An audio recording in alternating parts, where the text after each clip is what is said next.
الحمدللہ رب العالمین والصلاة والسلام علی سید الانبیاء والمرسلین اما بعد فاعوذ باللہ من الشیطان الرجیم بسم اللہ الرحمن الرحیم۔ آج ہم 7ویں سپارے کی تراویح کا جو خلاصہ ہے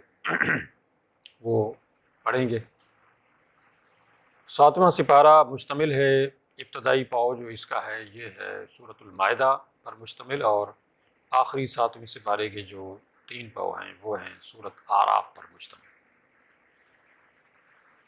ارشاد باری تعالیٰ ہے وَإِذَا سَمِعُوا مَا أُنزِلَ إِلَى الرَّسُولِ تَرَىٰ أَعْيُنَهُمْ تَفِيضُ مِنَ الدَّمْعِ مِمَّا عَرَفُوا مِنَ الْحَقِّ، یعنی یہ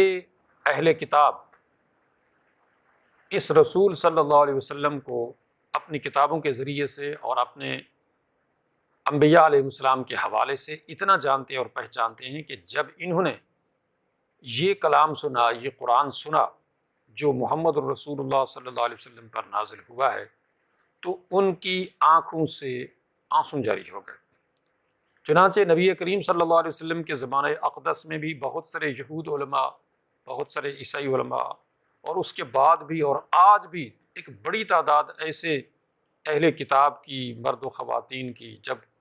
قرآن کو پڑھتے ہیں، سنتے ہیں، سمجھتے ہیں تو ان کی آنکھوں سے آنسو جاری ہو جاتے ہیں، اور بے شمار ایسی ویڈیو ہیں کہ جس میں بے شمار مرد و خواتین یہودی عیسائی وہ کلمہ پڑھتے ہوئے رونے لگتے ہیں۔ اس کی وجہ یہ ہوتی ہے کہ جیسے اللہ نے فرمایا ہے کہ مما عرفوا من الحق،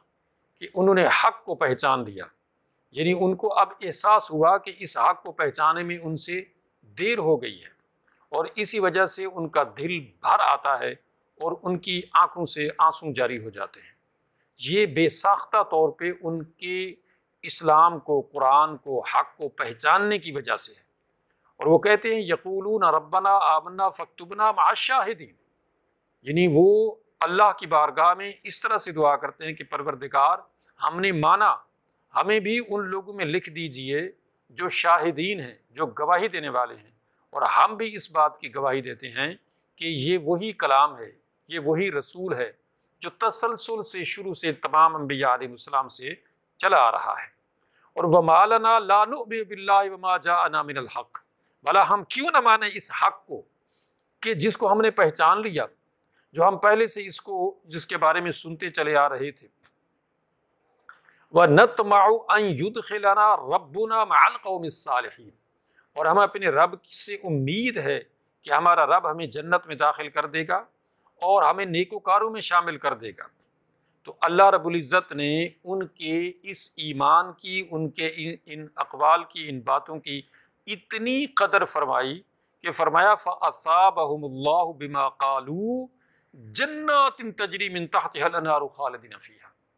کہ اللہ رب العزت نے بھی ان کے ان جذبات کی قدر فرمائی کہ انہوں نے جن جذبات کا اظہار کیا، اللہ نے ان کے ان جذبات کو، ان ایمانی جذبات کو اتنا قبول فرمایا کہ فرمایا ہم نے ان کو وہ ثواب عطا کر دیا جو انہوں نے مانگا،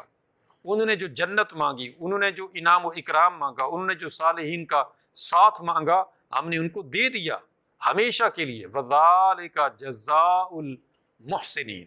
کیوں کہ یہ محسنین کی جزا ہے۔ مطلب جس طرح سے مزدور کو مزدوری دی جاتی ہے، بالکل اسی طرح سے ان کی یہ مزدوری ہے، ان کی یہ جزا ہے، ان کا یہ بدلہ ہے کہ ان لوگوں نے اتنے جذبات کے ساتھ اسلام کو قبول کیا ہے، اور اس پہچان کے ساتھ کہ یہ اس کھوج میں تھے کہ ان کو وہ یعنی حق ملے جو یہ پڑھتے سنتے چلے آ رہے تھے اپنی کتابوں سے، اپنے انبیاء علیہ السلام سے، تو لہٰذا اللہ نے ان کی اس امید کو پورا کر دیا، اور جو انہوں نے مانگا اور جس امید پہ اسلام کو قبول کیا اللہ نے بھی ان کو دے دیا۔ لیکن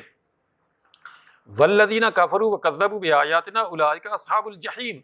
اور جن لوگوں نے انکار کر دیا، جھٹلایا ہماری آیات کو، تو یہ لوگ جہنمی ہیں۔ اور اس کے بعد اللہ رب العزت نے ارشاد فرمایا کہ لا یؤاخذکم اللہ باللغو فی ایمانکم ولکن یؤاخذکم بما عقدتم الایمان،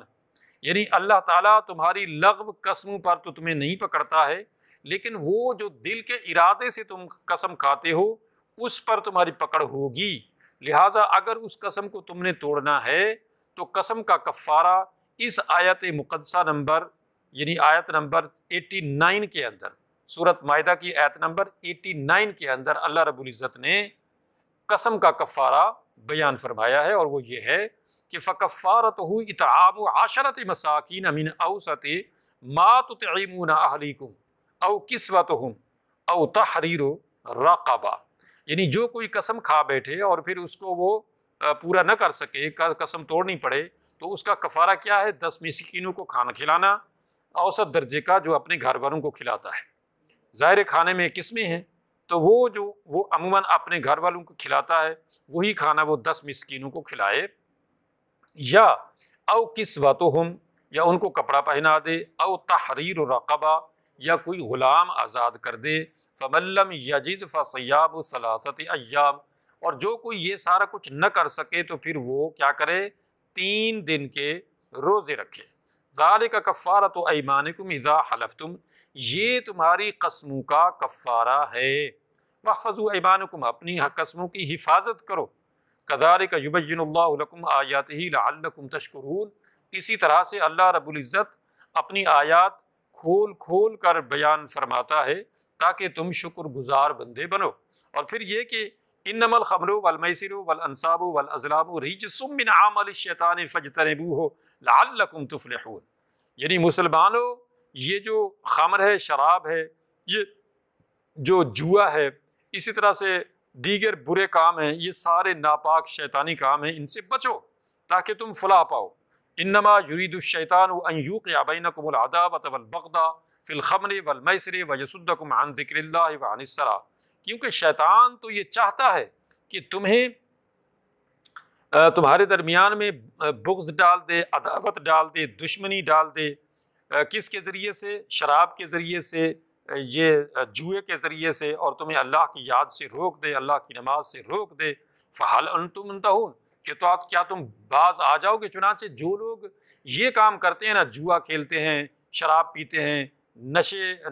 نشے والی چیزیں استعمال کرتے ہیں، وہ نہ معاشرے کے لیے کوئی سود مند ہوتے ہیں، فائدہ مند ہوتے ہیں، اور نہ ہی ان کا دین باقی رہتا ہے، وہ ہر چیز سے ہاتھ دھو بیٹھتے ہیں۔ اس لیے عموماً ابھی یعنی وہ ممالک جو مسلم نہیں ہیں، یعنی غیر مسلم کنٹریز، وہاں پہ بھی جو ہے وہ اگر کوئی بندہ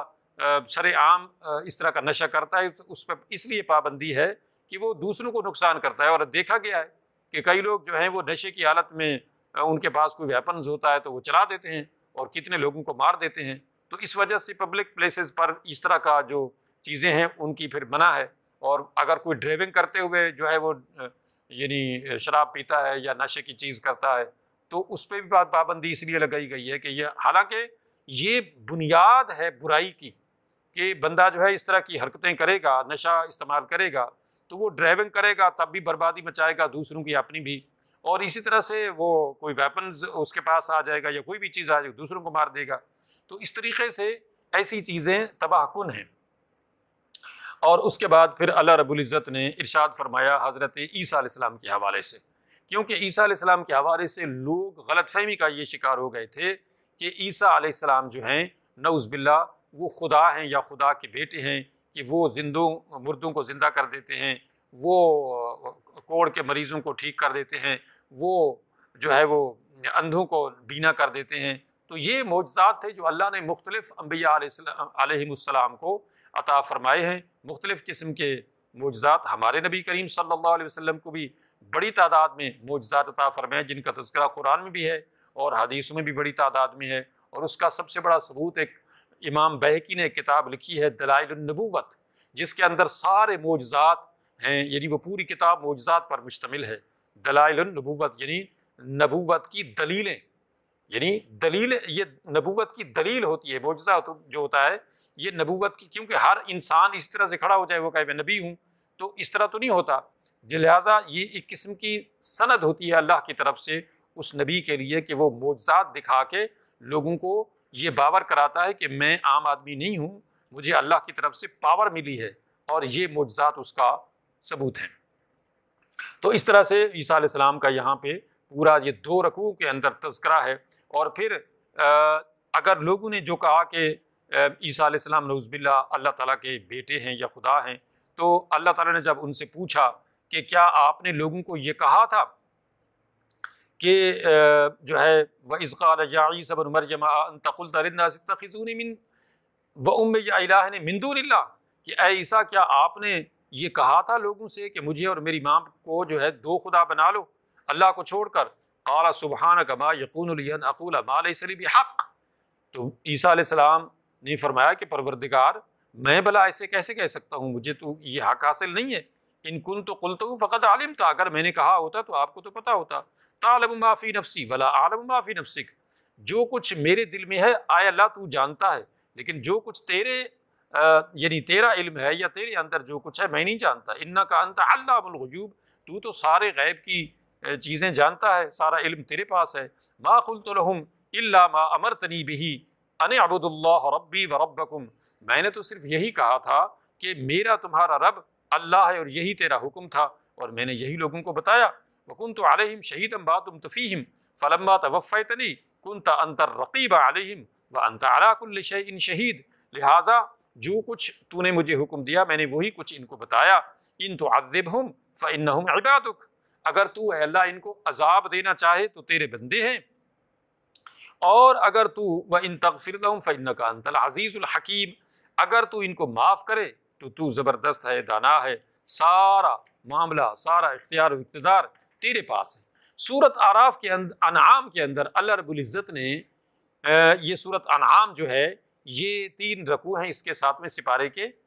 اس سورت کے اندر 7ویں سپارے میں سورۃ انعام کے، اور اس سورت کے اندر چونکہ یہ مکی سورت ہے اور مکی صورتوں میں زیادہ تر قیامت جنت دوزخ یعنی آخرت سے متعلق زیادہ تر ہے اور اللہ کی معرفت کے دلائل ہیں۔ چنانچہ اللہ رب العزت نے اس کے اندر فرمایا کہ سورج کو، چاند کو، ستاروں کو، زمین کو، آسمان کو، ان ساری چیزوں کو دیکھو تو تمہیں میں نظر آؤں گا۔ چنانچہ ہم ابھرتے ہوئے سورج کو دیکھیں یا ڈوبتے ہوئے سورج کو دیکھیں تو ہمیں یقیناً اللہ تعالیٰ نظر آتا ہے کہ اتنا بڑا جو ہے وہ سورج نکل رہا ہے یا ڈوب رہا ہے، کون سی ہستی ہے جو اس کو اس طرح سے نکالتی ہے اور اس طرح سے غروب کرتی ہے؟ تو سوائے اللہ کے کسی کا تصور کسی انسان میں نہیں آ سکتا ہے، چاہے وہ مسلم ہو چاہے وہ نان مسلم ہو۔ اس لیے اللہ رب العزت نے مکی صورتوں کے اندر اپنی جو دلائل دیے ہیں اپنے رب ہونے کے، اپنے مالک واحد لا شریک ہونے کے، مکی صورتوں کو اگر پڑھا جائے تو اللہ تعالیٰ نظر آتا ہے، اور اللہ تعالیٰ کی تمام تر جو کاریگری ہے، جو کریشن ہے، اس کے اندر جب غور کیا جائے تو ہمیں اللہ تعالیٰ نظر آتا ہے۔ یعنی زمین سے آسمان تک، خود انسان کی ذات بھی، یہ ساری کاریگری اس بات کا بین ثبوت ہے کہ اللہ کے سوا کوئی خالق کوئی مالک نہیں ہے۔ اللہ تعالیٰ سمجھنے عمل کرنے کی توفیق عطا فرمائے۔ وآخر دعوانا ان الحمد للہ رب العالمین۔